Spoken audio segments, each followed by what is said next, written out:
What up, Weed and Grub listeners? If you're like us, then you're curious about the all-natural benefits of cannabis and how it can boost your mood, creativity, and overall well-being. That's why we're so excited to tell you about Sweet Life by Quinn. Sweet Life is an alt cannabis brand that explores cannabinoids found in hemp like Delta 9, Delta 8, and HHC to create unique formulas and experiences. I heard you bend the Q in unique just there. Unique. Some of the unique flavors I'm looking at right now.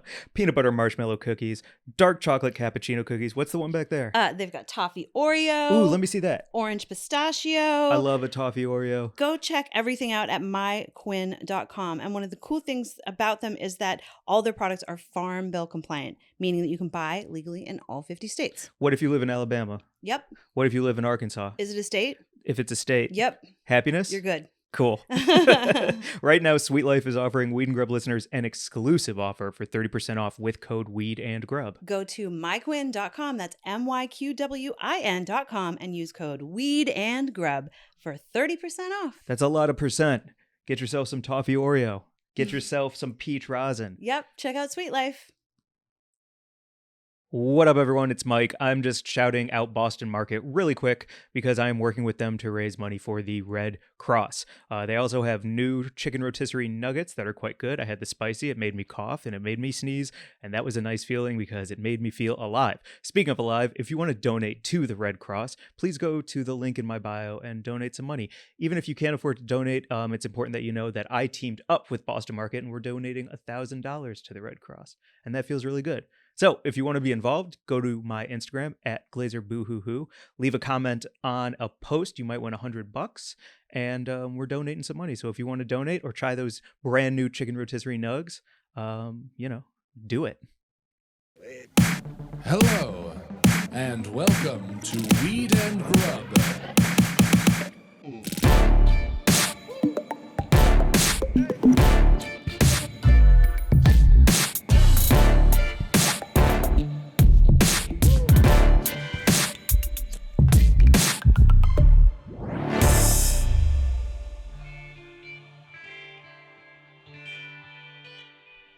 So I'm thankful for you when people come up to us when we're just like walking around hanging out and they're like, can you take a picture of our group? And I panic and I'm always like, hell no, I'm not doing that. And then you do it and then you're so good at it and you make people happy. And so I just wanted to start this pod by saying thank you for taking group photos of strangers when we're together. Oh, well, thank you, Mike. I appreciate that a great deal. You literally dodged the phone that was being handed to you by that person at the hayride. I ran away from it like it was a lit torch. You did like a Matrix kind of bullet time move to get out of that guy's way, and you were like, she'll do it. And it was perfect. And especially, I think my favorite thing about that photo situation that had all of the elements of a great taking pictures of strangers successful photo session, because I was perfectly baked. So like framing up a picture when you're feeling like that just feels so good because you feel like you're making some real art, you know? And everyone who was in the picture was a group of friends who were like, I mean, they were so hot.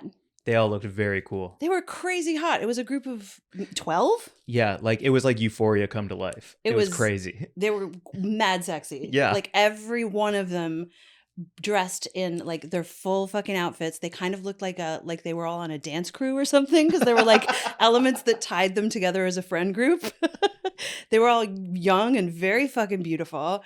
And they handed us their phone, and then they got up and they posed in front of that like weird kind of scary pumpkin statue. It was 3 pumpkins stacked on top of each other like a fountain. Yeah, and the lighting was perfect, and I was looking at it and I was feeling that glow of like, oh yeah, I'm doing a real good job. And I took a bunch of pictures, and then I handed them the phone back, and then I had an internal meltdown that you had to talk me out of. Yeah, because then you got weird. Like you did such a good job that you got weird about it. I did get weird because I want everyone to be my friend, and we walked away from them, and they were so cool. And I took those pictures, and they looked so good in those pictures that are gonna be all over the Instagrams. And I was like, oh, number one, I should have asked them like if they could tag me. And also make sure that they're happy with the photos. And you were like, please don't go back and talk to them. Please. So do you guys like me? And do you have any notes? I'll do it again. And, Hi, I'm at this is Mary Jane _ I mean, the underscore is a real nightmare, but I couldn't get that this is Mary Jane because someone else has it. But I have a podcast. This is They me. are all slowly backing away from you. Like, you are the scariest thing at this haunted house. Oh my God, yes. Yeah. That fucking The random needy woman. random fucking white woman wandering around just like trying to be friends. No. What is your technique, though, for taking photos for people when they ask? Because part of my panic is wanting to do a good job, but not knowing what anyone would want. Oh, Do you have yeah. a technique? You got to take both landscape and portrait mode, like horizontal and vertical. Word. You got to take a bunch of different angles because some people only want to be captured from down low so they look like tall and impressive. For me, my best angle is when you're like up high and I'm like looking up at you, so it gives my neck a little length and kind of minimizes my body size Okay. and shape in a way that like makes me feel better about myself in photos. Interesting. Okay. So when you're taking a group photo like that, you were Yeah. hitting up, down, left, right, Levels, baby. portrait, landscape. It's about the levels. Nice. Yeah. My second thought after I dodged a bullet and you did it, Mm-hmm. because we were at a haunted house, was like, I'm not going to be a part of your alibi. I bet one Oh. of you fucking dipped off for 15 minutes to kill someone in the woods and then came back and was like, I've been here the whole time and I'm not getting involved. I've seen too many crime shows. I know Wow. that the group photo is an alibi for murder. Wow. That's my thinking. Okay. That's very specific. It is crime season, I guess. It's crime season and Mhm. hot young teens love to do crime. We all know it. Hot teens doing crime is what's up. If you haven't seen Lost Boys, maybe take a look at that documentary. Oh my God. My favorite movie of all time. Yeah. Truly. If Kiefer Sutherland was floating outside your window, would you let him in? If Yes! You were... Absolutely. Fucking Jason Patrick. I mean, come on. That whole cast. Jamie Gertz. I mean, people listening to this, probably people listening to this who are too young to even really know Lost Boys, but that like epitomized my teen years. That was like the hottest, sexiest, vampiriest. Ooh, it was so good. Yeah. And yes, I'd let them all in. They can all come in. Pre-Twilight. They're all invited in. Come on in. Every vampire. Come How are in. you spelling that C word? CUM into come on into my house. You're all invited. We're gonna have a big old vampire sex party. Awesome. It's gonna be great. Well, that's a great intro. What up, Mary J? How's it going, Mike? So good. Welcome to Weed and Grub, everyone. This is a podcast about comedy, Cannabis, cooking, culture, calling shit out. and hot vampire sex, Hot evidently. vampire sex, and yeah. fantastic guests like our wonderful guest today. What up, Roger? What's up, guys? I don't even know how I kept my composure through that. It was so good. And I'm a big fan of The Lost Boys. One of the first books I ever read in school. Like, it kept my attention, and all vampire shit except for Twilight. So, Whoa. Let's go. Okay, first I didn't know that Lost Boys was a book. You just blew my freaking mind. yeah. Really? I hope so, because maybe I'm on the wrong thing. Okay. Let me see. It doesn't But matter. it You doesn't- read vampire books. Fucking No, vampire- I don't read books at all. I was really accomplished because the book that I read was something that you guys were talking Oh, about. that's amazing. Wait, Let me did you like all, you said all vampire stuff except Twilight? Yeah, I'm not a big trilogies person. Right. Yeah. Did you like the Blade movies? Love Blade. Mm-hmm. What's the one on HBO? True Blood. True Blood. Yes, That had hot sex Oh scenes my in it. gosh! That Come was... on in. Come- You're all invited. Come on in. I often say like I would easily be transitioned to a vampire. It wouldn't take much for me at all. Wait. Yes. Yes. Who wouldn't want to get bit? A lot of people don't want to get bit. Apparently, Are you like out of your Right. mind? yeah. I mean, yeah. immortality sounds kind of like a drag.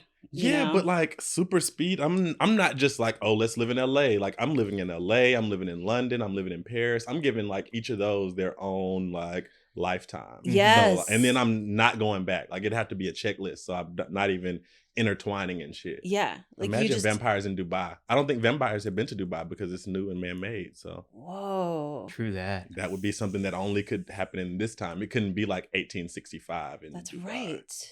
Fucking space station Or, vampires. but if you were a Dubai vampire in 1865, you could buy all that land, Boom. and then like it's kind of over. Yeah. You're kind of like a trillionaire. You stopped it from happening. You stopped Dubai.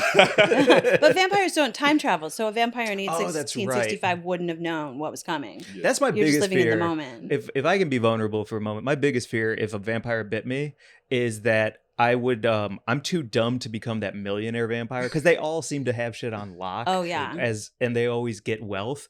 I don't think I'm smart enough to like be. I think I'd still be like middle class vampire my whole life. My least favorite thing about vampires is like one of my least favorite things about certain types of people is that like heyday person. It's like, oh, back in my day. And I feel like that's what all vampires do. It's like, oh, back in my day, we were having these crazy vampire sex orgies. And like, you know, it's all about when things were great. Yeah. And like, what about now? Because if you're a good one, you're just living the life now. A forward-thinking vampire. Yeah, get out of here with that nostalgia shit. It's so Your funny. fucking weird lace cuffs. Yeah, get out of here. Still dressed in like 1865. Yeah, come on, like, update. Yeah, Be get cool. some Alexander Wang. Yeah. Heck yeah. Ooh, yes. That's what was so good, I think, about Blade was like they felt of the moment and fucking like truly terrifying too. Yeah. Like those actual jaw opening creatures. No, that was a lot. No, so I would scary. want to be only sexy vampire. Like I don't like. What was the one that had the diamond skin? I don't know which. Oh, in a movie? Yeah, they were like their skin was like. Is it a Will Smith movie? Possibly. I don't know. I don't know. What? Oh, that was Oh, Twilight. it's Twilight. Let's see. None of us know. None of us know because I know that it happened, but I don't like it. So The extent of my Twilight knowledge is we were on tour and we were driving through the place that Twilight happens, the actual location, and there was a sandwich called who was Robert Pattinson's Edward, character? I think. Edward. It was called the Edward, and it was roast beef and cheddar. And that's like the extent of my knowledge is there's a sandwich in that place. is that a compliment? I don't know. To be a roast beef and cheddar? No, I don't think so. It's a bit of a diss from the people of Forks, Washington. They were like, Forks. yeah, we're going to make him up. And I think like, yeah, the Bella was like a chicken panini. Like it's super fucking basic. I did go to one restaurant, completely off subject, but similar, and they had a Roger Sterling. My name is Roger Sterling, and I didn't know anything about Mad Men at the time. And they're like, it was a drink called the Roger Sterling. And I was like, well, I have to get that. And I showed them my ID. It gives me a free one. And I'm like, it was a White Russian. I'm not a White Russian, but it was tasty. Okay. So That's cool. I liked it. And I started watching Mad Men a little bit. Yeah. It was slower than most vampire shit. So Definitely. I didn't stick with it. We can go so many directions, but on the vampire tip, have you ever seen Let the Right One In as a film? Not except for when Mary Jane was just saying it. Just come on in. About Kiefer Come on. Sutherland. Have you ever seen that vampire porn, Let Them All In? Let them all in. Come over to my house right now. All doors and windows are open. Are open. This is, and you have to welcome I will them. be lying in the circle of candles on my bed, Do you naked just- and waiting. Imagine in 2022, it's like on Ring, you have to let them in, right? You know, you have to give them permission. Yeah. So you're like, I'm already in the room. Just come on in. Just come on. Come on in. A little Postmates robot Yeah. is delivering a bunch of fruit I up to the love it. front door. I got Postmates. I just ordered up some blood for you. Yeah. There you go. That'd be great. Oh, wait, I wanted to go somewhere. I'm sorry, I'm interrupting, Please, but I'm nope. excited. This is so fun. But on the sandwich drink Sterling tip, have you all ever thought about what you would want your food or drink to be named after you before? Well, I guess you know that you have. But the you Roger didn't feel Sterling. the White Russian, right? I didn't feel it. Like, because Yeah. I don't Okay. even drink Right. At so all. I just wanted to try it. The I Gan- did drink then, Right. but I don't know. I'm going to think about that. Do you have like really a good- Ganja Guru Oh, my special, like a goodness. dish or something? I love food. So Mhm. I'm over here thinking now about what it could be. I met someone a couple of weeks ago and they were like, they're always like, what could you live with? What would be your one thing that you would live with if you couldn't live with anything else? And they were like, lemonade would be their food that Whoa. they had for the food of choice for the rest of life. If they were stranded on an island, lemonade. And it seems so crazy, but it makes sense to me more than I think about it. Mm-hmm. But it's making me want to think now. So I would say like some, maybe can of butter. Maybe like can of butter because I could just eat that. Yep. And it could, I mean, I guess I couldn't use it on other things. Let me think. You go Yeah, first. Yeah, maybe yeah. by the end Yeah, of the we'll come pod. back. Everybody has to say that. Well, for cream corner, we'll do a cream Oh, corner. we'll do a cream corner at where the we end of all this get to say pod, what and we'll our all dishes. say our dishes. I like that. Okay, cool. Well- That was a little bit of foreshadowing. This Yeah, I is a like good lead in to just to like let our listeners know a little bit about who you are and what you do because we have you here. I mean, there's so much to get into with you, but it's really exciting to have you on the podcast as the Ganja Guru. Thank you guys so much for having me. It's and you just handed me, I mean, for anyone who's not watching the YouTube, Roger just handed me a shine paper, which is a 24 karat gold paper. What is this that I'm smoking? We are smoking some Stunts by the Finesse Farms, the Finest Farms, Finesse or Finest. I'm not Hell really sure. yes. I just met them at a party a couple of days ago, and it was pretty terpy. So Awesome. I've never smoked a gold paper before.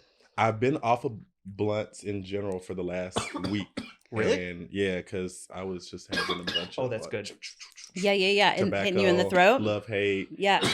And so I felt like this would be a blunt, but not at all tobacco. Yeah. So, and this was a big celebratory moment, so why not? It's so lemony. It's nice. Really The flower's nice. Very great. terpy. The flower's great. So yeah, let's just say, well, can you just tell us, our listeners, a little bit about who you are and what you do before we get into like some of the stuff that's going on for you right now? Absolutely. Yeah. My name is Roger. I am traditionally an actor, model, host, farmer, content creator, craft service specialist. Traditionally. Yeah. Yeah. Yeah. I'm from Alabama, Tennessee, right on the Alabama-Tennessee line. And I moved to LA maybe 12 years ago to pursue the entertainment industry. So I've done acting, modeling, and hosting. And I got switched over to the food service in that time. So that's always going to be a big heart piece of mine, is the food. And a lot of my friends work in production. So I actually kind of was getting in trouble for being that model on set that was, smoking on my breaks. Yeah. And I was always getting reprimanded by my agents. And so I kind of got these little waves of doing food that was making more money and less stress than having to be somebody else's definition of what is yes for right now. And like feeding people makes people so happy. And I got into this little wave of craft services. You know what craft services is? Like for on-set stuff? On-set craft services. When I came out, I was working for other people doing catering, and that's the meals, the breakfast, lunch, and dinner. But then I got this cool little pocket of craft service, and that's like pretty much like this, having the snacks, the coffee, the tea, the water, gum, all those things, like for the whole duration of a set. So I've been on set the whole time of my LA experience, and like that is one of the most important parts of being on set. Oh my gosh. Craft. Keeping everyone happy. Oh my gosh. You set the tone. Yeah. Like you, the director. Yeah. But like you being there and like making people smile and having delicious treats for, like, it's so important, man. People don't realize, like, yes, director, photographer, talent is important, but get to a set that you're most excited about and let there not be a beautiful spread of food there. You're in a bad mood because you thought like, oh, I'm getting ready to come put forth my craft, my talent. I don't even have coffee. I don't have water. If they don't have water, you're pissed. But if you come in and I'm here with like a big smile and you've got your hydration station, your snacks that are nostalgic to you, you're going to be super excited. You're going to be comfortable. So those are things that really make the entertainment that we see on a daily basis kind of thrive. I've seen I've made scrambled eggs for Janelle Monáe. I did. I was literally like the craft service for Sunday service for Kanye Sunday service. Whoa. And how big was that? Was that like hundreds of people? 100 plus members of the choir. Whoa. Yes, and I just took care of the choir, like the choir and Ye on occasions. He has his own people, but like the choir's hot water, coffee, tea, ginger chews, like things to make they sing 8 hours a day. Yeah, so you're not serving like probably all that much dairy and like a lot of stuff to like keep everything clear and like clean. When he's on some gluten-free, everybody's gluten-free. Wow. If he's on vegan, everybody's on vegan. He's on the same, he's only paying for the diet that they're getting. So a lot of times I'm having to pull paleo, but also, no dairy and think of things that are really good for the vocalist, but also things that are within his criteria of what should be done. And you don't want to be so repetitive in the food that you're doing that people get over it if you're with them 6 days a week for 8 hours a day. Right. So you're trying to like be creative with that, energetic with the food you're bringing. You want them to be excited. So I've done and seen so many things in the food world that like. That's so rad. So disclaimer and question. Disclaimer, Kanye has been and continues to be and will always be doing Kanye shit that we all know about. Removing all of that from Sunday service, some of those videos I've seen on YouTube, I still watch today because they make my skin stand on end. So like, what were you there while these communal expressions of love were happening, and what was that like? Some of the most beautiful moments that I've ever witnessed in life. Like, The day that we found out Kobe passed, I was just walking out of Sunday service with all these people. Whoa, dude. And it Holy was one of those shit. moments that was like, oh my gosh, this is like harmonic, it's beautiful. But then you have this Mack truck hit you. Yeah. And that was a Grammy Sunday too. So they were already That's planning to right. do a Grammy midnight Sunday service, but they ended up doing this crazy shift to where it was a Mamba midnight Sunday service. So it was supposed to be all this celebratory energy, but then it was just like sadness and, you know, but getting to see them make moments like that I'll never forget and people will never forget, you know. That was and not just on moments that are like big like that, even just in rehearsal. Yeah. The choir is some of the best singers that you'll ever hear in your life, and hearing them just go through their process, like I didn't, you know, we're in LA, so a lot of people would be videoing. I'm not at all going to do that because that's going to make sure that you don't ever get your stuff, your jobs again. Yeah. But like even just hearing it on the daily was like the biggest gift for me, and just being able to know that this could be like contributing to this art is my workforce, and that's a gift in itself. Like, you know, I never would have thought that would be a thing that I could do, but to be able to provide nourishment for these people that are providing nourishment for other people is insane. So I got to see a real, super real aspect of that, I feel like, you know. And I would never talk bad about any of that process, just because those people are in it. Yeah. Dude, seeing little kids at that thing on video, like dancing up and down and just being swept away by music and like everyone around that, like shit's real, man. Definitely a different experience. The one that you can never imagine until you can see it. But like you said, skin standing on edge. Do you think, I don't want to go that deep. That's a too deep of a question. But your Instagram is Ganja Guru. Yeah. So are you a religious dude, spiritual dude? You're from Alabama. I'm from that's Alabama, a the religious Bible Belt. spot. Yeah, I was always raised in the church. I was baptized super young. My granddad was a pastor. My other grandma was in church all the time. Like my parents always in church. I don't necessarily find myself in too much organized religion anymore, because I find that, you know, spirituality is a journey and it's a thing you have to navigate on your own. And I appreciate all that classical religion put into me as a child, but the way that I can express it now is so much bigger than what religion is, or you know, having to be at a church on Sunday. So that was really cool to see people take a traditional meeting form but not have to have a traditional delivery method. And the location can be anywhere.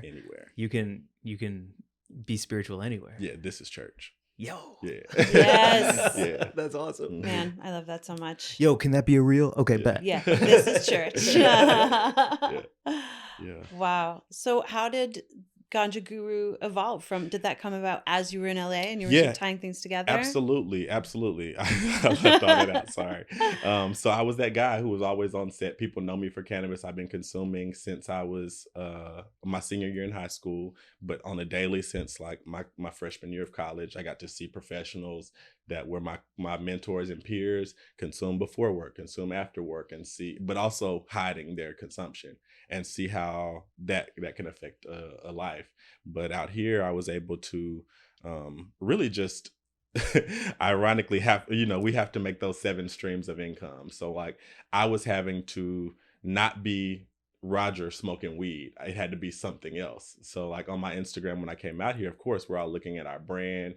My personal is Roger this, and I didn't want to have smoking on there because the casting directors are looking and all the brands are looking at me. And you don't want to be this toxic version of something. That shit costs you jobs, just for real. When somebody goes on your IG and they see weed and smoke and all of that stuff, for a lot of brands and a lot of advertisers, I would assume maybe some modeling companies, it's just easier to not have that be a low-key side cosign to your brand. Absolutely. But then I was also seeing just people that were super cool and innovative in the way that they were touching people's like hearts and changing people's minds about the stigma of cannabis. So like some of my first introductions were to people like the Weed Jesus or the Mommy Jane or Green Goddess Glow, Dejanay, and like the Canna Couple, all these people that had these personalities where, yes, they knew who they were, but they knew what they were offering as well. And so I was like, okay, what can I do to to bring in this like this cannabis piece of me. And the first thing I did was went to this event called Sushis and Doobies. And it was an event where you could learn how to roll your own sushi and roll your own weed. It was by the High Dining Club. Shout out to my friend Barbie. She put that on. And I'd had no idea, but a friend D told me about it. And I was like, well, I can't afford that ticket, but tell them if they need any hands or whatever, I can be an assistant. Like, I really want to start learning about this thing. And they said, yes, come on out. You can be like, we don't know where we'll use you, but we'll use you. So it's called Sushi and Doobies. But I was just thinking, if it's going to be sushi, I would dress on theme. So I go there in this like kimono that I got from Goodwill that was like $2. So sick. So everybody thought that I worked at the event. They're asking me stuff about it. And I'm like, I don't know. This is my first one. This is my first thing. So people were talking to me about it. But then, of course, like the powers that be were able to see like how the gravitation was going and how like I was engaging. I was magnetized because I was young and new to this energy. But after that, I don't even know the moment that the Ganja Guru came, but I had the page, I had the email, and Clubhouse was when I had to start like I got to be in these rooms, and of course I could have been in the model rooms, but those were boring. You're hearing people model room on Clubhouse. Oh my gosh. What does that even sound like? It was so crazy. Imagine. It's people in Chicago talking about telling people how to have a successful career in modeling, and I'm just like, yes, that you can do that, but also I'm in LA and knowing that people that are successful models sometimes don't even have a couch. So like, I'm not trying to hear those rooms. I want to be out of that space. So I got to be in these cannabis rooms where they're talking about, you know, policy. Weed and Clubhouse terpenes. was where it was at. Weed Clubhouse was where it was at. And I'm getting in here, I'm spilling my passion, and I literally started getting flooded with like followers that I didn't want on my talent page, because talent is the things where it's not smoking. Yeah. So I changed my Instagram on Clubhouse over from Roger to Ganja Guru. Yeah. And that was the moment that like I had this room on Clubhouse called ASMR Blunt Sound. So, you know, we were doing great policy talk during the day. But I just wanted this time at the end where we could like come on and just be chill and talk shit and be goofy, but support each other as well. Like have that chill version of the same people that we were having professional conversations with. So that grew into like 5,000 people in that little 2 months thing really quick. And all the models came over. It was people like, oh yeah, I'm just tapping in from Africa or Japan, and like I just want to hit this joint with y'all real quick, and then I'm gonna go to bed. Like, you know, it was crazy. Because this would have been 2020, right? This was like the pandemic, full lockdown. This was full lockdown. Everyone needed to connect so much.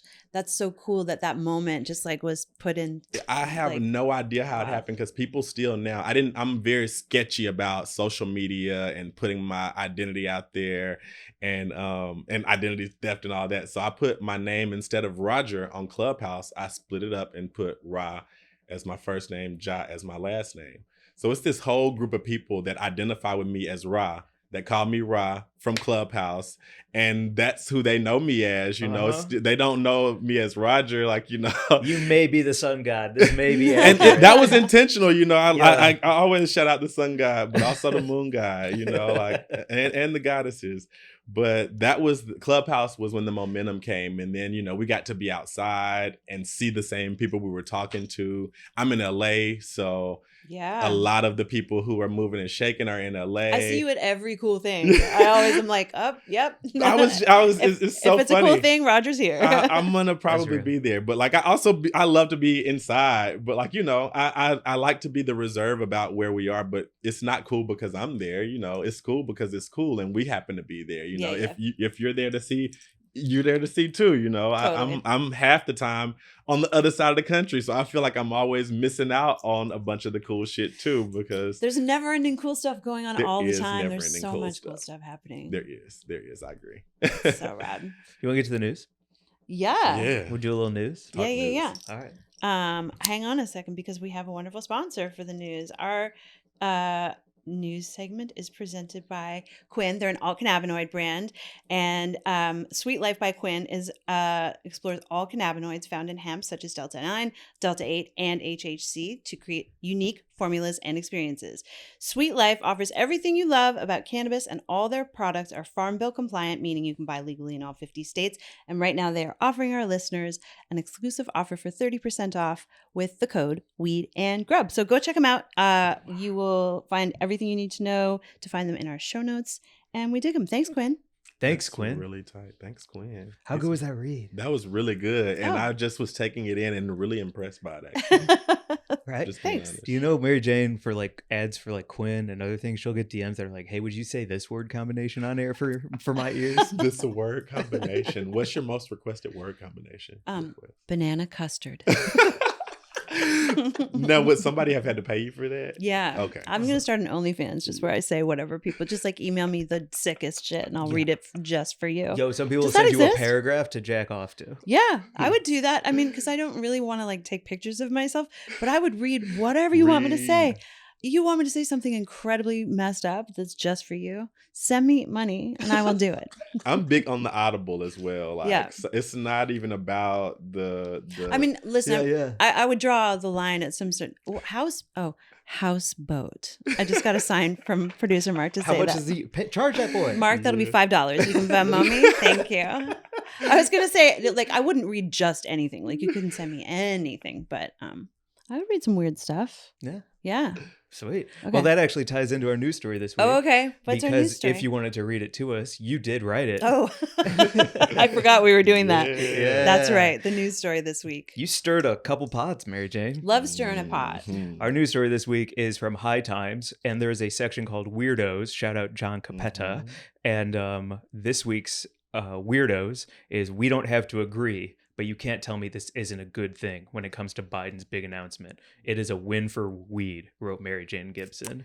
And then all the comments seem to disagree. Well, and we wanted this to be our news story so we can talk about your news too, Roger, about, Biden's announcement and, just like what exactly is going on with weed being criminalized in the US. And so I was just saying in this, so Capetta, who's the VP of content, started this column. That's basically a place for once a week someone gets to rant about something. Love that. We love And that. I wrote a piece about sexism a few months ago. Love Got that one, everyone too. real mad. They were like, sexism is a myth. Go make me a sandwich, bitch. That was the irony of it. It's like, Oh. do you guys realize by even commenting, you perpetuate what the article is saying? Just keep that shit to yourself, bro. It was amazing. It was amazing. And then, so it was amazing. Yes, thank you. Yeah. Thank you. Yes, high five on Yeah, that. thank you, man. It's just so crazy. Yeah. Racism and sexism don't exist in this shit. Don't They exist. don't. Let's just be honest. Take it under the chin. And go ahead. Fucking crazy. I mean, so much to say about all of it. But yeah, so basically that's a space to rant. So Capetta said if I wanted to do another one, I could. So I chose to rant about Biden and his announcement, with everyone meeting it with like this collective sort of like, it's not enough. Like nobody is saying what it is, which my point was that I think it is a historic moment that we should just acknowledge. Mhm. And of course, there's a shit ton to be done. Mhm. And we all know that Biden was the architect of so many of the policies that hurt Mhm. people. Like we can acknowledge all that and we can Mhm. still say this is a good thing. Mhm. And people didn't agree.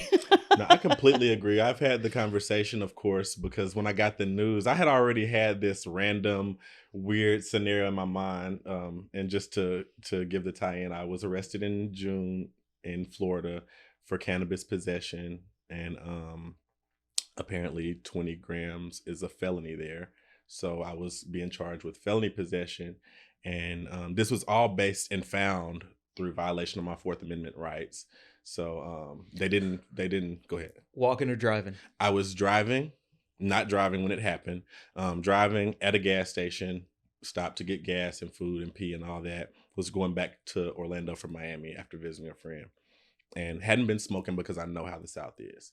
So I'm in an outfit though, Potent Goods, super cute, like flyer ass silk outfit with weed leaves and palm trees on like this. I can cool see it print. billowing in the breeze. Yeah, Mhm. it was. Yeah. Mhm. And so get in the car, police officers already at the gas station. He stops me as soon as I'm leaving the gas station. He follows me out of the gas station. He actually almost hits a car trying to follow me.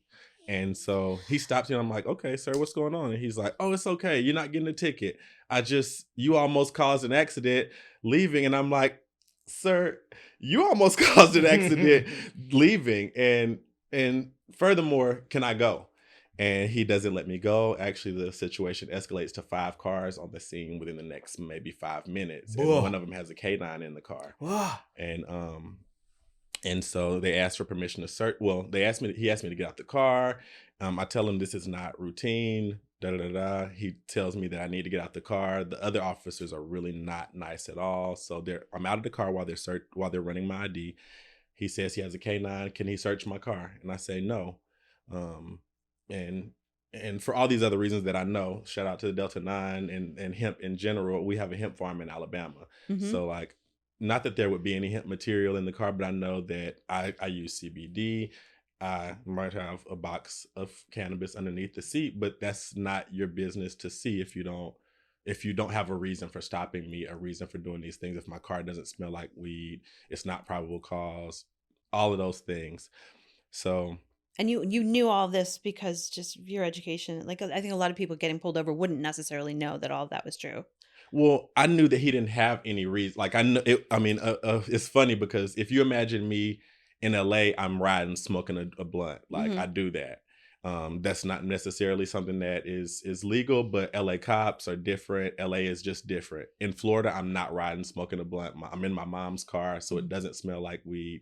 If you have probable cause, I might understand, like, hey, this car smells like something. Then you get the opportunity to dig into what your 50-50 chance is and guessing what's going on. So he goes into they find the cannabis, and they arrest me for the cannabis. I go to jail. The judge even says in the arraignment, I don't find probable cause for your arrest, but I have to set a fine for you having this felony amount of cannabis. So have to find an attorney, all these things.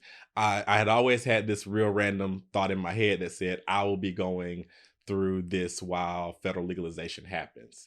And then here comes a couple of weeks ago, and Joe Biden puts out this statement that he's pardoning, or he's doing what he's done. Everybody's read the things, and they have their own feel on it if it was enough. I text my lawyer immediately. I watched the video, and I knew that mine wasn't a felony. A federal offense. Right. But I text my lawyer immediately, and I'm like, hey, what does this mean for me? And it was just like nothing. It means absolutely nothing for you. Right. And I get that. And I'm like, okay, I didn't think that it necessarily applied, but how does your governor feel maybe? Like, what are the local politics on how this might go? And it still didn't give much hope, because with Florida being a red state, it's going to be fighting what Biden's working on anyway. Right. So I didn't even have much hope. And even seeing Brittany Griner in this time, it was just like, ooh, I don't know where this could go. People say you're going to be all right. And I'm like, yes, I'm all right because I lived. But what could be the next outcome of what's going on? And so when the things came out from Biden, it's like, there's so many people that you could have impacted, but I understand how politics work. And it's always like, what can I do that's the least and be able to seem like the most? Because we have to go stair steps. It can't just be breaking down a wall. So I'm grateful for the acknowledgement, especially whenever you've been that person, like you said, that's done all these previous things of, like, establishing the war on drugs. Yeah. It's good that you're acknowledging that you're starting somewhere. Yeah. But like, I think that it's the responsibility is now not to be mad at what was done, is to be excited about what else can be done soon. And so when it came to me, fortunately, the police body cam was on my side. The police were making jokes about smoking diamonds because I had some really nice flour with me. So they were making jokes about how they were going to be smoking what they confiscated from me. And of course, I know, the Pop Brothers at Law, we know shut the fuck up, but that only works so long in communication. So everything that I had said was in just on my side to be able to let the prosecutor watch the tape. And my attorney had already requested a request for suppression of the things that were not able to be used because they were violation of my Fourth Amendment rights found. And so when the prosecutor watched it, they didn't even have a rebuttal. They dropped all the charges, all the everything. I don't even have to go back out there. My attorney had already been saying, even with a good solution, I would have to come back out there.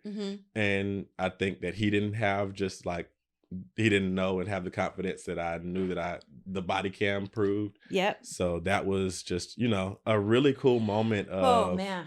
yeah, like I thought that they would try to find a way to bring me back for classes or mediation or have some fees or fines, and I don't even know the word that they used to to kind of declare what it was, but I'll show you because it's a pretty dope little document because it's That's literally cool. me Yeah. versus Florida.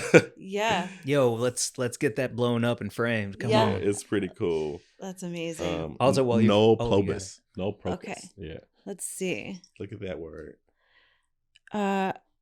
Nole prosequi. And it's pretty much just the abandonment of Like by the prosecution. fully nullified kind of Mhm. thing, right? Mhm. Whoa. I hereby certify, respectfully submitted. This is very legal. It's very legal. There's a lot of numbers and letters and dates, and this is official as fuck. I think it's actually gonna be my background. It should be. Hell Yeah. yeah. That's huge. Bro. And when did that happen? That was on Monday, November 17th, October 17th. Okay. And my next court date was supposed to be October 18th. Oh. And I was hitting my attorney up. My mom and I were hitting my attorney up, just like, hey, what's going on? And he's like, prosecutors are always backed up by their books. So they're not really looking at what's going on with you until they have to look at what's going on with you. So Wow. I was supposed to have a court date in August, and that would have got it out the way sooner. But then they postponed to October. And, this was just like, Thank God. this was a thank God moment. Like, Awesome. I mean, and I felt so much support from our community on this. Like, There was a THC design.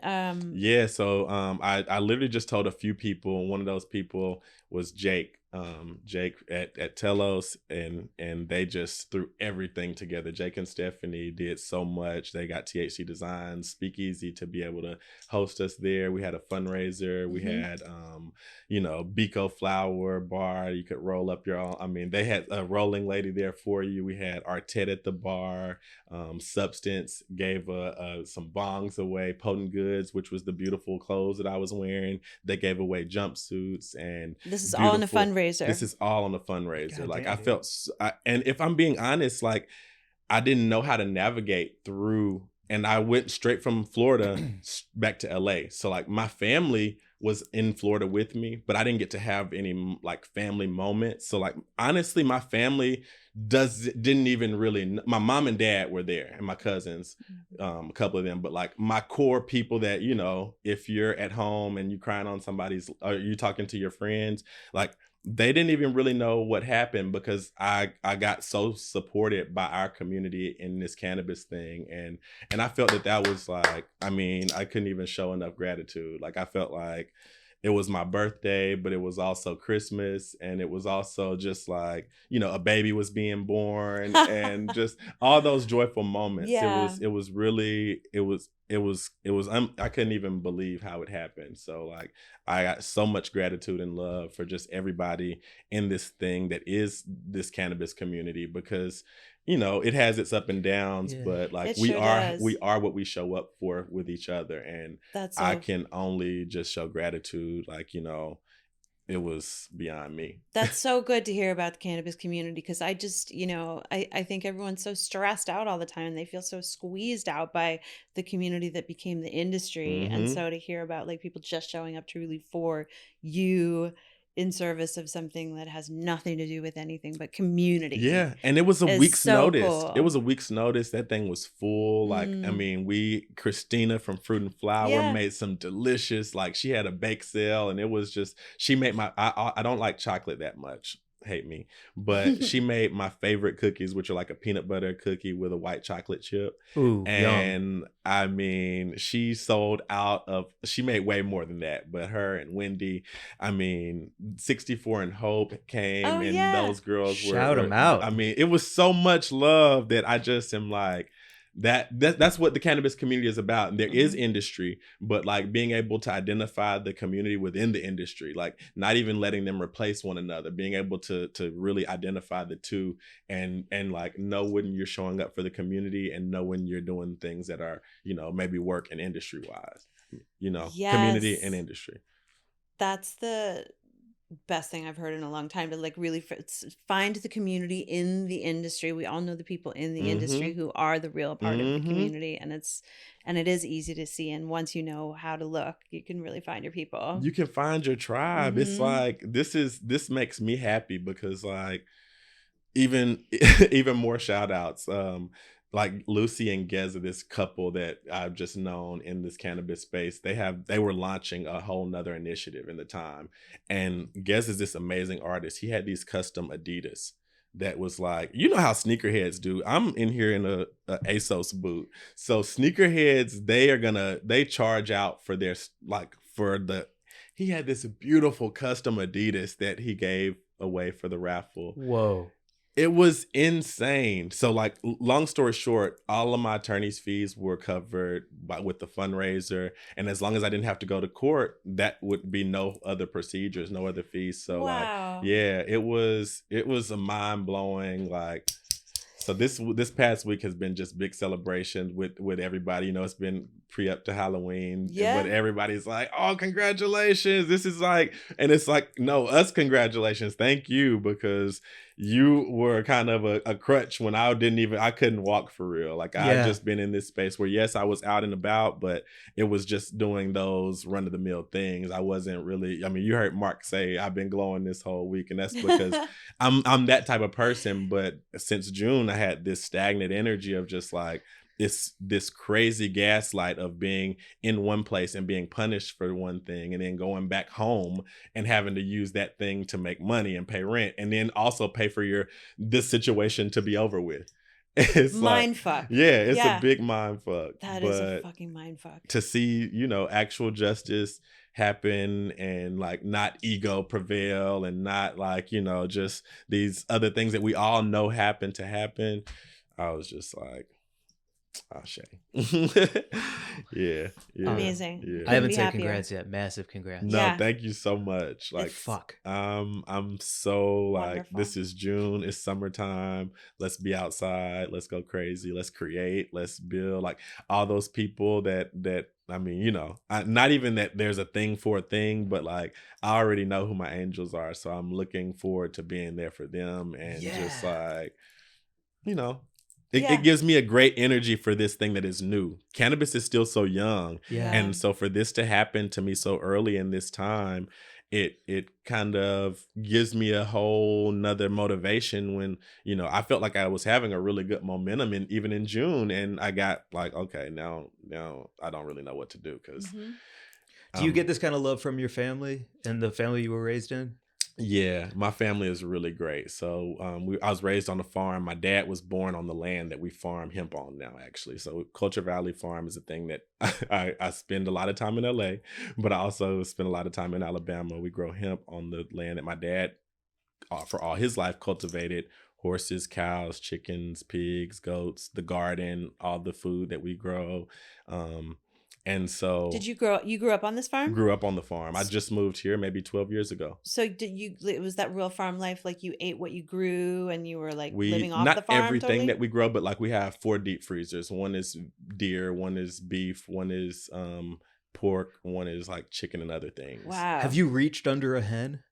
Oh, I reach under hens on the regular. Do you really reach under hens? I've never reached under a hen. I'm going to Alabama tomorrow, and we have over 30 hens that will all get Will you send a video of you being reached under? I'll show you a video. You have one? Yeah, like I was reading too. You have goats. I have goats, and they have crazy names, right? I do have a few. I have Little Bill, Chill Bill. Most of them are variations of Bill, and it's not all of the goats. It's just the ones that I like goats more than dogs. That kind of gravitate to me. Oh, that's Little Bill. That's Little Bill. Yeah. Oh my God. Goats are cute. Goats over dogs. We have goats and dogs. The dogs are really cute too, because this is Junie. Oh my God! How many generations back does this farm go?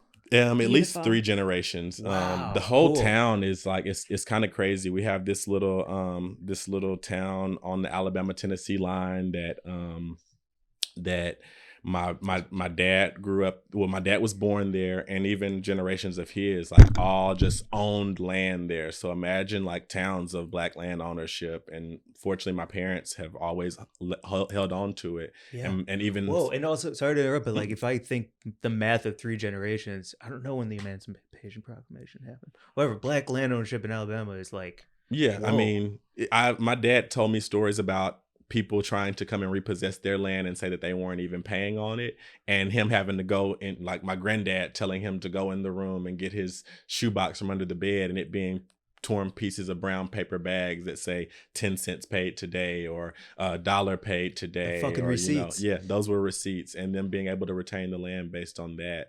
So that's been a legacy property, but my dad also bought land attached to that where he was born, and so he's just getting more and more pieces of it, which is cool to me. And like, you know, when the 2018 Farm Bill happened, it was like, well, I am always smoking for sure, but also when I'm going back, I'm trying to get my parents to understand like how cannabis, and not just cannabis weed, but cannabis hemp is super helpful to like daily routine life. And so I say, you know, the things that we're paying like this $70 for this much of a little something, we can grow it out here. So the National Black Farmers Association had a thing that Rohan Marley was speaking on, telling about the importance of hemp at that same week that I was kind of telling my parents about that. And it was in Alabama. So they went and checked it out, and we applied, and we got our LLC, and Culture Valley Farms was born. And so we've been growing hemp on that farm since 2018. And that gave me a reason to go back and forth rather than just be here pursuing the modeling and acting thing. Because people always ask me, what are you doing here? You know, you have access to all these things out there. But to me, it's about kind of making agriculture sexy again. So bringing this like romanticized version of, you know, I really appreciated being able to smoke my own weed, but grow my own weed. And like, if you do that with your own food, you kind of find this new romanticized version of how life can exist. And have you done that hemp photo shoot yet? Oh man, I've done some hemp photo shoots. We're very much in the research phase. We're partnered with Alabama A&M University on our hemp research. So we're growing different varieties every year just to see which strains grow good in the area and what will be perfect for what different reasons. So a lot of times we haven't even had that full cover that you want to be able to do it, and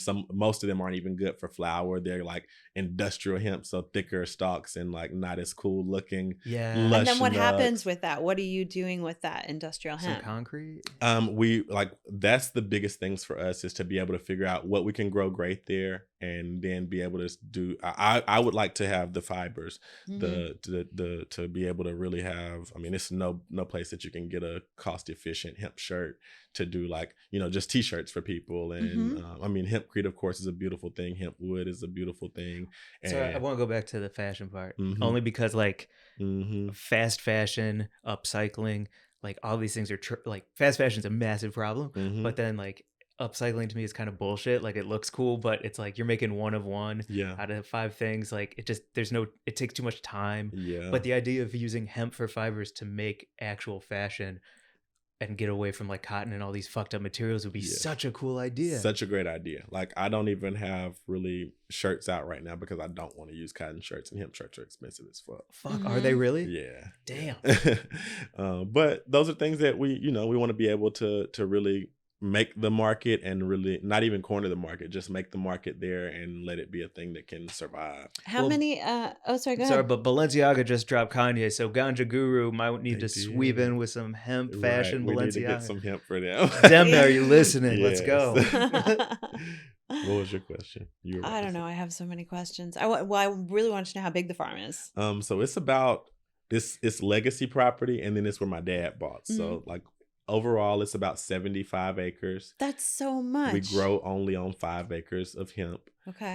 We got like just little grow that we're doing there, but the rest of it is like woods and mountains and pastures and like just the craziest, most beautiful thing. I was telling you, my mullein tea grows there. There's like elderberry that grows on the property, and like, what's in mullein tea? Mullein tea is what I drink. It's a natural bronchodilator. So mullein is a herb, just like anything that, you know, any other herbs. We love herbs. So mullein is a natural bronchodilator. It's a big furry leaf. Sometimes people call it lamb's ear because it's a huge, soft. It actually used to be doubled as tissue. If you're in the wilderness and you didn't have tissue, it's super soft. But you can take that, dry it, steep it in your tea, and I mean it's the best thing, especially if you're smoking blunts. It's gonna be a good thing to refresh your palate every day. And So, is that, do you get that leaf on your property, like on the yeah, farm? I mean you can get it literally anywhere, but yeah, mullein grows on the farm wild. It's crazy because This ties so deeply into how we always talk about how important home grow is. Yeah. As like Biden and everyone after Biden makes those incremental steps towards whatever it's going to be, hopefully decrim. Like home grow, you got to keep that shit on lock and always have it. Beauty That's berries. pretty. They're called beauty berries, and Whoa. they grow on the farm wild, and they're like a cousin to the elderberry. And it's the most crazy place ever. So like in addition to the hemp stuff, we're working on like this agrotainment initiative to be able to come in and have people have access to tours there, and like a Wow. little camping weekend where we can do a little sound bath and yoga and smoke some hemp and really enjoy the nature and kind of bathe yourself and refresh yourself in those types of things. This sounds so ideal. Yeah, it's gonna Do you be follow fun. the Black Forager? Yes, I love her. I want her to come to the farm. I was just gonna say, do you I know want her to come her? to the She's farm. so Fuck yeah, I watched her TED Talk. It was so good. Oh, she's so fucking smart and want her to cool come and to the funny farm. and amazing. And I've never met her. Where is she located? I don't know. Yeah, The it's- sometimes forest. Yeah, the forest. Sometimes I feel like she's in the Pacific Northwest, but I think she's just kind of like traveling around. 'cause I It's see her all so over crazy the place. because I'm always seeing mushrooms that are on the farm. I'm like, can I eat this or not? Like, you tell me. I'm Don't like, die. don't die, idiot. Happy snacking, don't die. I'm like, yes, but a lot of things that like, I mean, people like her definitely encourage my journey because there's so many things that we have access to. It's wild. If you need the capitalistic side of it, you can sell this stuff. Like, you know, Yeah. it's not that you, I mean, I always am so grateful. Like, I don't take for granted that my parents, like, they were able to hold on to the things that they were like grown up in. And it's cool because my dad still doesn't have a cell phone. He's this country guy. He's just a farmer to the bone. Like, he wakes up, he goes and reaches under hens. That's awesome. And like I mean, that's all he does is his farm things every day. So if I want to talk to him, it's talking on the house phone. And like that's where I come from. So being able to, like I said earlier, make this highway less stressful because it's only 4 hours away, and actually just right outside of LA, right outside of most major cities, you have these agricultural like safe havens, but we get driven into this like kind of consumption culture, and work is your work is your worth. And I'm finding that we can find ways outside of that, and that's what this is. It's been really refreshing to be back and forth between there and here, especially during the pandemic, having that family time, but also having that time to work and this be what the work is. Yeah. And yeah, it's crazy. What an interesting few years this has been for you. Yeah, no, for sure. Yeah. I mean, even just like on a weekly basis, when I just swipe through my phone, it's like, this is crazy. Because I mean, you know, even I mean, just since we've met, it's been a long road. Like, and I mean, we met probably after June. I feel like right around June. It must have been, yeah. Because it had to be right after June. Because I think here was the first time, but THC Design was where we saw each other again. That's in person, and yeah, it's been a whirlwind. It's been a whirlwind. Wow, this whole summer has been a telenovela. Yeah. You For know, real. but that's what life is. I always say, like, it's really cool that we get to do this thing, and we chose to do this thing because intention is very important. So like, I look at it as like the Prohibition film, and nobody wants to watch a whack Prohibition movie. Like, when we look at alcohol prohibition, we know which ones are whack. Nobody wants to watch a whack one. So we got to have True those that. up and downs, because cannabis is going to be a way better story. It's going to be a lot more to risk, and we're helping people. Like, alcohol is cool. Like, I know it can be helpful as well, but cannabis is a whole nother medicine that we get the opportunity to, like, you know, I don't know if I would want alcohol peanut butter marshmallow cookies or and snacks, like, but it's so diverse. It's like, it's here for our bodies can communicate with it, and it's therapeutic, but it's also wellness and spiritual and physical. So like it's dope. It's really cool to. It's holistic. It is. It's everything. It's yeah. everything. Mhm. Yeah. It's cool to be a part of it and it be a part of us. Like I take all of the things that happen like with a grain of salt because it's like it's not personal. It's just part of the journey, you know. Yeah. Who the Mhm. fuck are you? Dude? Who are you? I think Like, yo, like I'm sitting here because you got me so high. The Mhm. duality of everything we've talked about in this episode is like swimming over me because we're talking about like, I don't know. Sorry. But we start with like talking about the moon and the sun gods. Mhm. And then it's like Biden can be an evil person when it comes to drug laws. And now he can also try to make change. Both things can be true. This whole episode is like both things can be true. Everything can LA be and true. Alabama, it can all Duality be and true. all, The yeah. duality Duality- is crazy in this ep, yo. That's Yeah. like the theme of life, honestly, is duality. Like Mhm. my mom worked for the CIA, not CIA, DIA. So there's Defense Intelligence Agency. She just retired from 50 years of Defense Intelligence Agency. And my dad is a farmer who doesn't have a cell phone. So like Come the on. duality has always been a key part of like what life is and more than one thing can be true. Good and bad is only relative to the perspective you have, you know. So if you have that, that's a perspective that's a super key for me. And I just try to make sure that I'm doing what is good to me at the time and can Yeah. be good for other people because Yeah. You just had me thinking about how like my meditation practice is currently like just trying to sit in the middle of everything and be Mhm. really and feel everything like around me and not feel because sometimes I feel so isolated and on the fringe and like moving toward the center, and part of that is acknowledging the duality of like, I don't know, I'm also stoned and thinking Good and about like bad. that meditation beautiful. practice of like really trying to see that duality Mhm. and let it be okay. Yeah, it's literally the And let it dopest thing. exist, People yeah. try to like dead the bad, and it's like let that shit exist. When you try to fight something, it's gonna fight you back. Mhm. Let it exist and find ways that it can exist in its best version. Like you want your good to exist in its best version, let your bad also exist in its best version. But like you don't want those things to be detrimental to other people, and you Right. don't want it to have to deal with the consequences of those things. So find ways that you can do those, Mhm. and then everybody's happy, and then both sides support each other. Like, you know, I try to always find that silver lining or look at that things from the other person's shoe, and I feel like sometimes we get in our ego and don't do that, don't try to like, you know, acknowledge that other thing, and that will make, you know, resistance. And no, it's all of that is cool. The Mhm. good in me is cool, and the bad in me sometimes it's cooler. Like that's what protects Yeah. me sometimes, you know. Yeah. Sometimes you gotta stick up for yourself and it might Mhm. feel bad, but it's actually the best thing for Mhm. you. Yeah. Mm-hmm. Yeah. Gotta listen to yourself. Yeah. Mhm. Sometimes you have to throw a punch. Yeah, and it's okay. And it's But okay. you want to know how to do it where you Mhm. don't hurt yourself. Mm-hmm. Because Well said. otherwise, whatever was trying to hurt you is gonna hurt you anyway. Yeah. Thank you. Yeah. That's like when we went through this metal detector the other night. And it was kind of all for show. Like the Mhm. metal detector, the security, it was all for show. But there was a big box of vapes Uh-huh. next to the metal detector, and I just kept mine in my pocket. I was like, "Fuck y'all!" Like, Yeah. and Mary Jane goes, "Did you see all those vapes? Did you get yours in?" I was like, "Yeah, I just never took it out." Like, I'm Yeah. here to think about myself, not be too honest right now. If you're Yeah. too honest, you get your vape in a bin. You So get your vape taken. yeah, you got to think about you sometimes. Yeah, I agree. 100%. 100%. If you can't be there for you, you can't be there for nobody else. There it is. So Fucking I'm sure awesome. other people got to take advantage of your vape.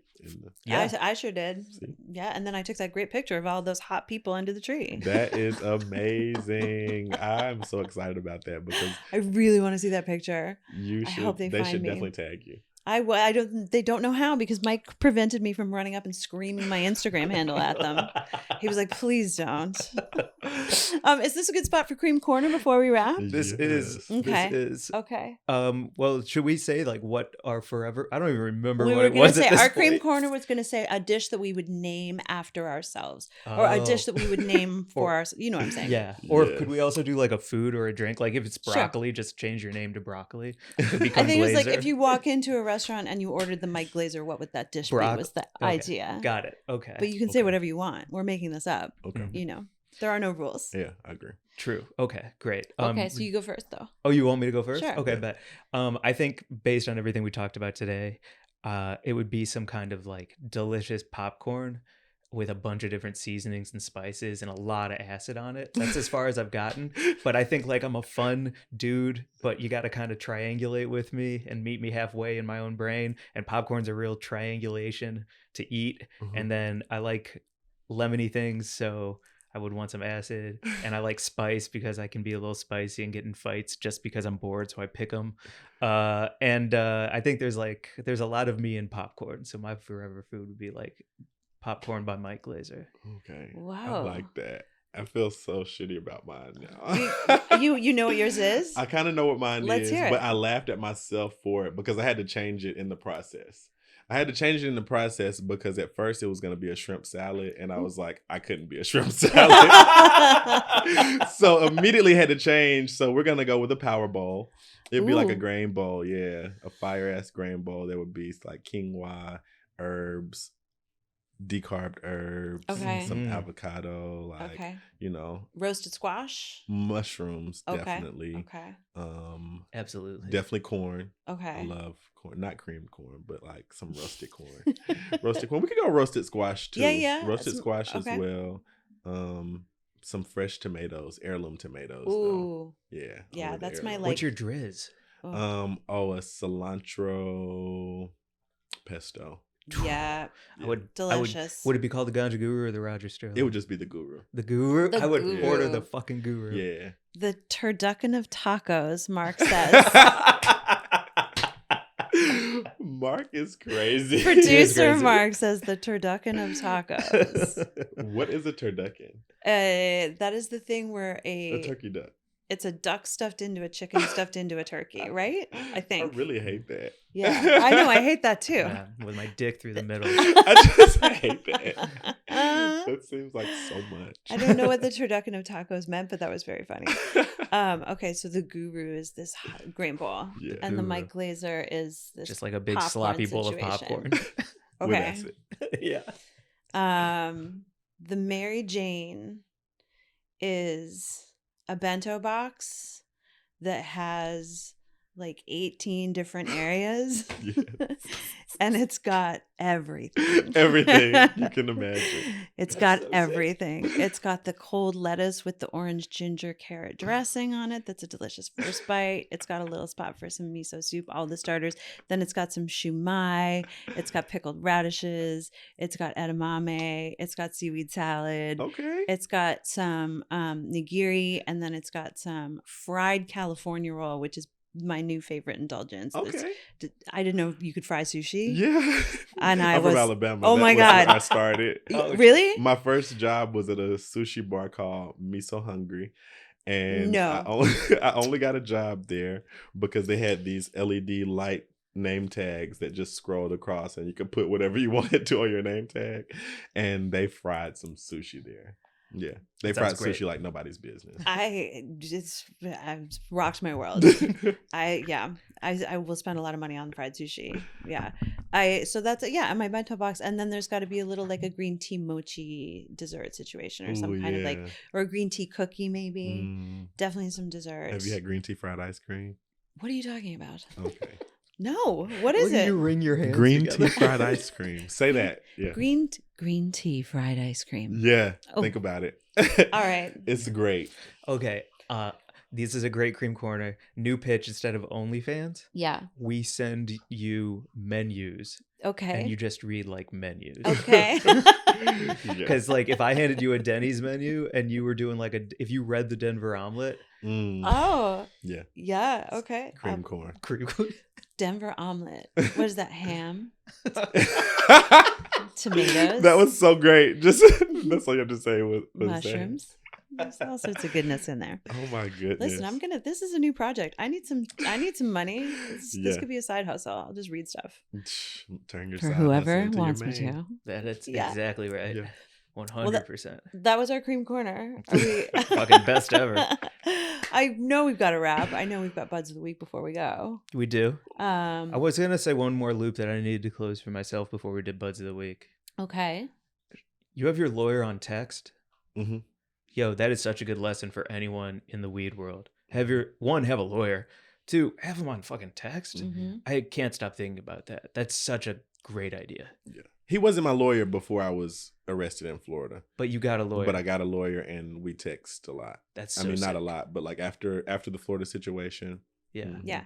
Yeah. Cool. Yeah. I just but wanted to definitely. shout that out because I was like, oh, fuck yeah. You need Mhm. to have someone in your corner. Oh yeah. And I mean, your rights were trampled and ignored, and that's why the case was thrown out. But it also, and you knew your rights, but also just a reminder to everyone: know your rights when you get pulled Yeah, over. Know that yeah. you can refuse a search, and Yeah. you know.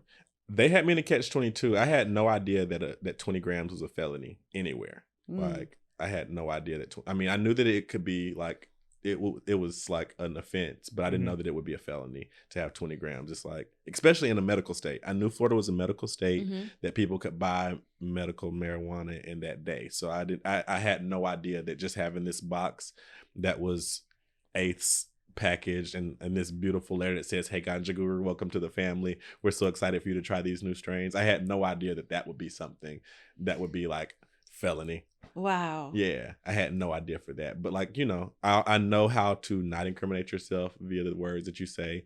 I know that a K9 can't tell the difference between hemp and weed. I know that if I don't tell them that they can search the car, well, they still let the dog search the car anyway. They said I could give them consent to search the car themselves, or if I didn't do that, then the K9 could sniff. And then if the K9 scented anything, then they had permission to search the car. And I'm like, that's weird, because that's a I mean, with it being with hemp being legal everywhere, and K9s can't tell the difference between hemp and weed, that's a setup. That's a catch-22 situation. Yeah, it is. Yep. I've also heard that like they can get their dogs to bark just so that they bark and shit. Absolutely. Like, how can you not get your I'm dog like, to bark? I literally said, whenever they asked me the question, and I'm like, "Officer, you're gonna do exactly what you want to do." And like I said, I'm not that religious anymore, but I am an actor that came out here. So I'm like, "Our Father who art in heaven." I start reciting the Lord's Prayer, forgot it. I completely forgot it after 5 words in. But you know, they play and we play too. You know, I knew that. Fortunately, they were talking, and they were not about to be those officers that were combating somebody that's not combating. I'm literally hands laced. They're like, "Give us permission to search the car." I said, "You're gonna do exactly what you want to do."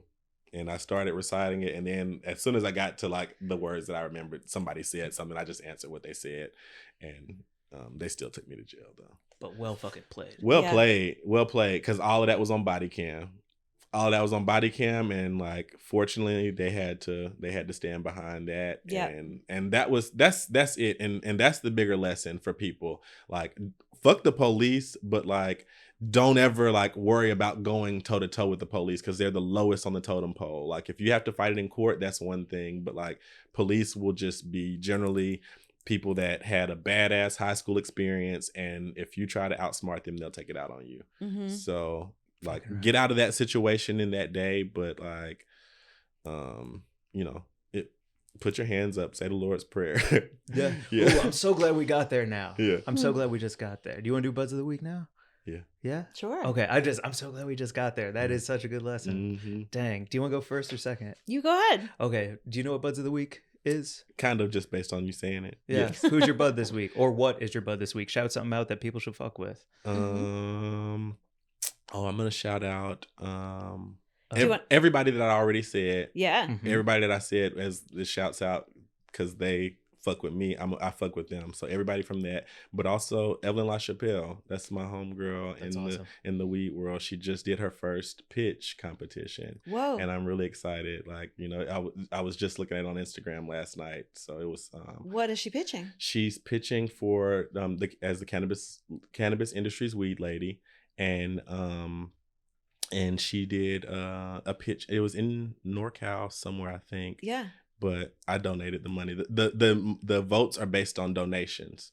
So I was like, yes. Like, that was one of the first interviews that I did when I came into the cannabis world post Clubhouse, was on Evelyn Lachapelle. She's one that, shout out to the pardon. She got, you know, she didn't get pardoned at all. She did her 87 months. But yeah, she's done time for cannabis, and always here for the people that have done time. And you can follow her on at Evelyn Lachapelle on Instagram, at 87 months on Instagram.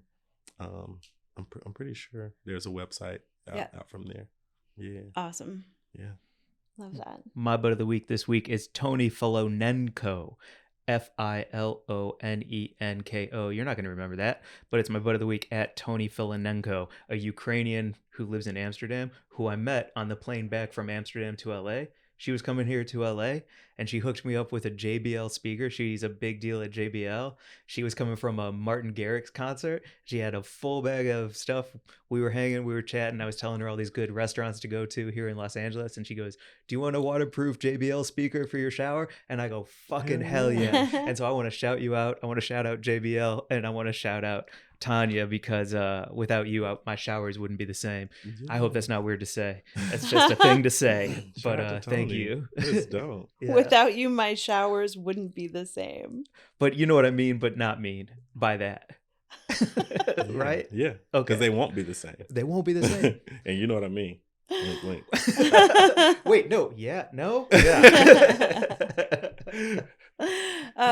Great butt of the week. My butt of the week is at Holly Girl Does Hair on Instagram, who I found through our friend Lauren, because Lauren had a cool shag cut. And then I went and saw Holly at her studio in Pasadena, and she gave me a shag cut.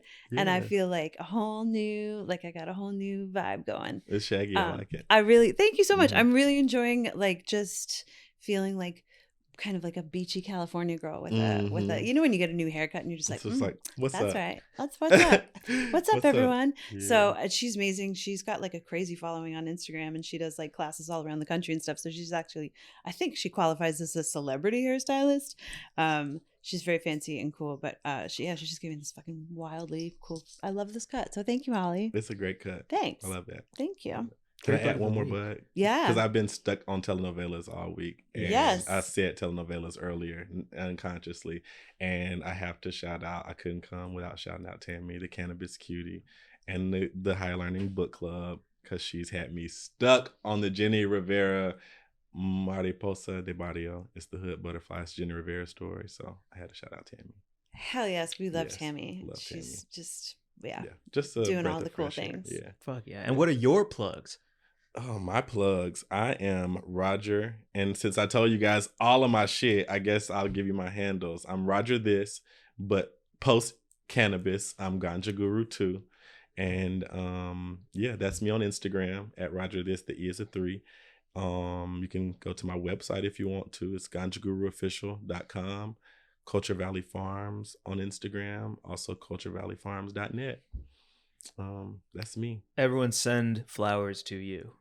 I send flowers to y'all too. Yes, thank you so much for coming and hanging with us. This has been like a minute in the works. This was dope. We've been definitely like in so many close circles and not gotten the chance to really dig down deep. Yeah. So it's really dope that this was the first time that we actually got to dig down deep. We got to dig down deep, to get to the roots. I have a question before we go that I just popped into my head, and I was like, I need to know. Are you still on Clubhouse? I'm not on Clubhouse anymore. I'm not. I haven't been on R.I.P. Clubhouse. I still have the app on my phone just because sometimes I do reference ASMR blunt sounds. And I like to see what the club is doing. Is it just like a ghost world over there? Or is there anyone there? I think that they still do moan rooms over there, if I'm not mistaken. I'm not sure. Great. You remember the moan room? I don't know. Like it was I do, because people would make fake celebrity accounts and be like, who's the dude from Atlanta? Oh man. Oh yeah, Lakeith Stanfield is in the moan room. I think that was really him in the moan room. Really? I don't know if that was a fake account. I think it was really him. That's even better. I'm pretty sure it was really him. Sorry. I don't know what any of this is. But you would love it. It's a whole nother cream corner section. Like, if you, as you in your audible tone, it might be competition. So that's why you don't know. So like people would just get on and make their audible moans, and like there would be a contest.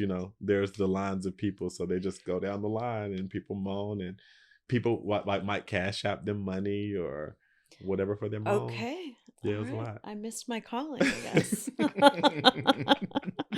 Thank you so much. Thank you guys so much. This has been a pleasure and a joy, and I can't wait to do it again. Awesome. Hell yeah. Come back anytime. Yeah. Thank you. Follow us at Weed and Grub. Hit us up on email, wg@weedandgrub.com. Leave a review. Leave a bunch of comments underneath this one on Instagram because we want to blow this up, get the word out there. Follow you. And Archie looks ready to go. So I guess that's a wrap. It was weed over here. I had gotten scared that Archie had ate the weed, but it's underneath my phone. So he's just sleeping on top of the weed like a dragon on his hoard of treasure. And I like that. He's like Smaug. I feel protected. Beautiful. Bye, everyone. Bye.